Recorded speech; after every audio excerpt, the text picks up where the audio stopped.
Hi, Mark Robertson back with you, and we're talking about my book, Carrying Lawn Chairs, Youth Sports and Other Parental Mindsets. And today we're going to talk about excellence. The first part of the book we covered parents and youth sports, and we're going to get into some other somewhat related categories here in the second part. We've already started. But today we're talking about excellence, the pursuit of excellence. How early should parents urge their young kids to pursue excellence? If yes, I have nothing against pursuing excellence, but starting at a young age, it just defeats the purpose. It gets in the way of kids being their authentic self, wanting to play, and it's pointless. It burns kids out on things such as sports or even music lessons or things like that. So again, it's kind of the same theme I've had all along. Don't start kids early in organized youth sports or music lessons. How old? I don't know, maybe 10. That might be a good age.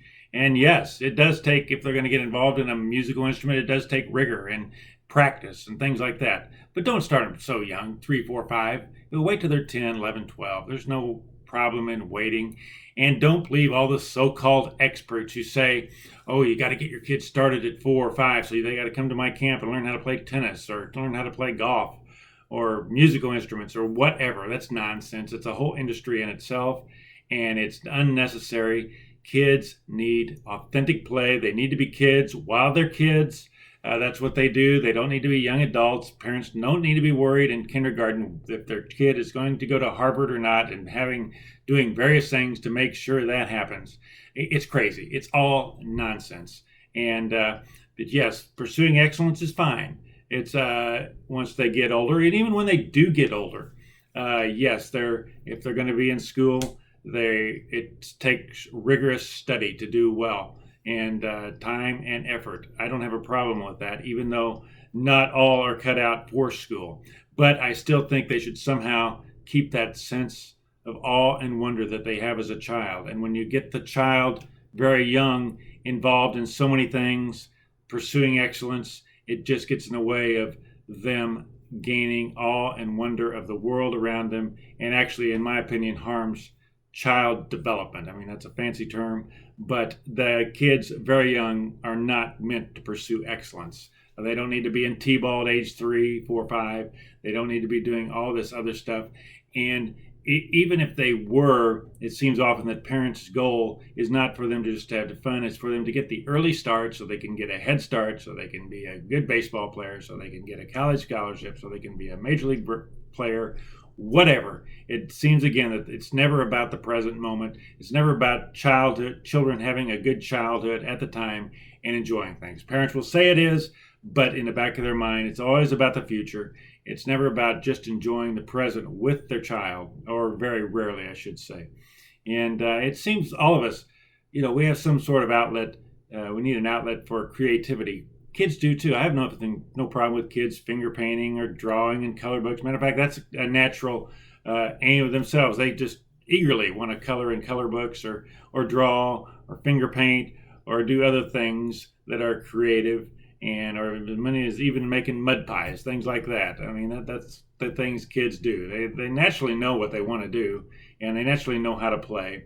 And it's not that kids should run wild and free and do whatever they want. We've talked about boundaries as well, but they need to be kids. They need outlets for creativity, yes, and they need to have fun.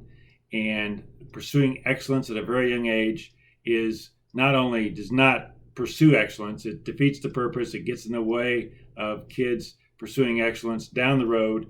They learn about themselves as a child and naturally know what they want to pursue excellence in as they get older. If they have that good childhood where they are involved in much authentic play. Each child is different, and each child is called to do something different.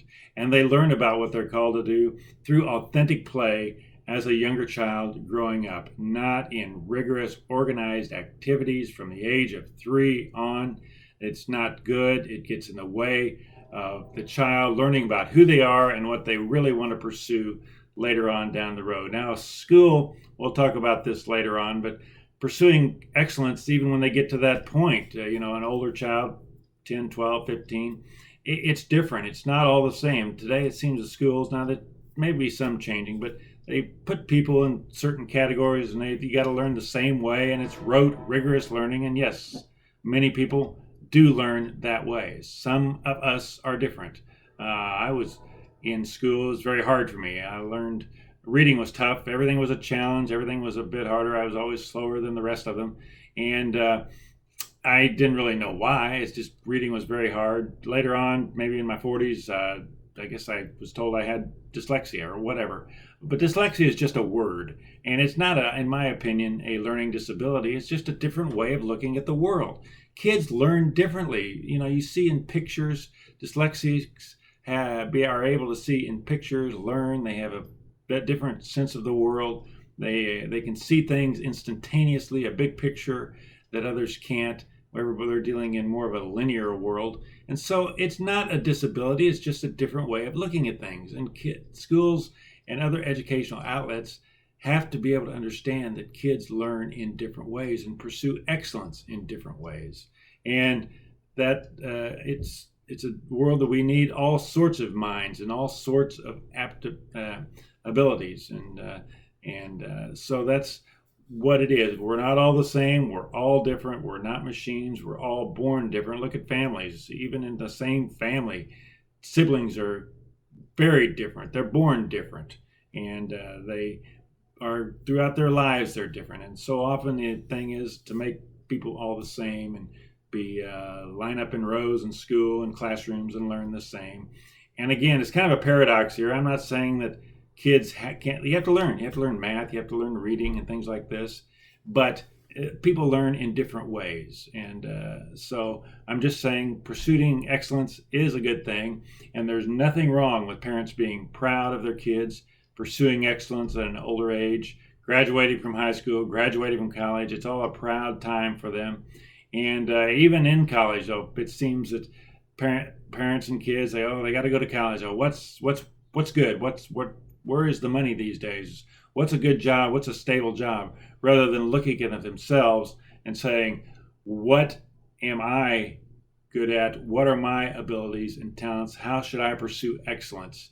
And looking at the self rather than is the way to go, rather than always trying to adapt to the world. Now, obviously, we all have to adapt to the world in ways, but it seems that it's backwards. It seems that we look at higher learning as what is going to be the best for me to pursue to be able to get along in this world, rather than looking at who I am and what I am called to do. And this is where you pursue excellence, not in going to college, spending $30,000, $50,000, $1,000 a year to get a degree in accounting. Now, there are some people who are called to accounting, but just because it's a stable job, look at who you are, pursue excellence in who you are, and blossom as you are and who God made you to be. And that's how you pursue excellence, and not in some sort of rote conformity with all other people, trying and all being in the same person, the same type of person, working hard. Yes, you got to give a great effort, but be who you are in that effort. Use your natural God-given gifts and leverage them to excellence. And that is my opinion on excellence, and it's what it is. It's not just everybody at the same starting line. People are different. People pursue excellence in different ways, and it's up to you learn as a child who you are and naturally where you want to pursue excellence. And in my opinion, pursuing excellence as a young child gets in the way of learning who you are. So we don't need to start early. We don't need to take tennis lessons at age 4, things like this. It's kind of the theme throughout my book. A child should learn who they are. That's how they deal best with a competitive world anyway, knowing self-knowledge. I mean, that's been taught throughout history by all the philosophers, and Shakespeare included, talked about know thyself. And that's the best way to get along in the world, know who you are, and to pursue excellence along those lines.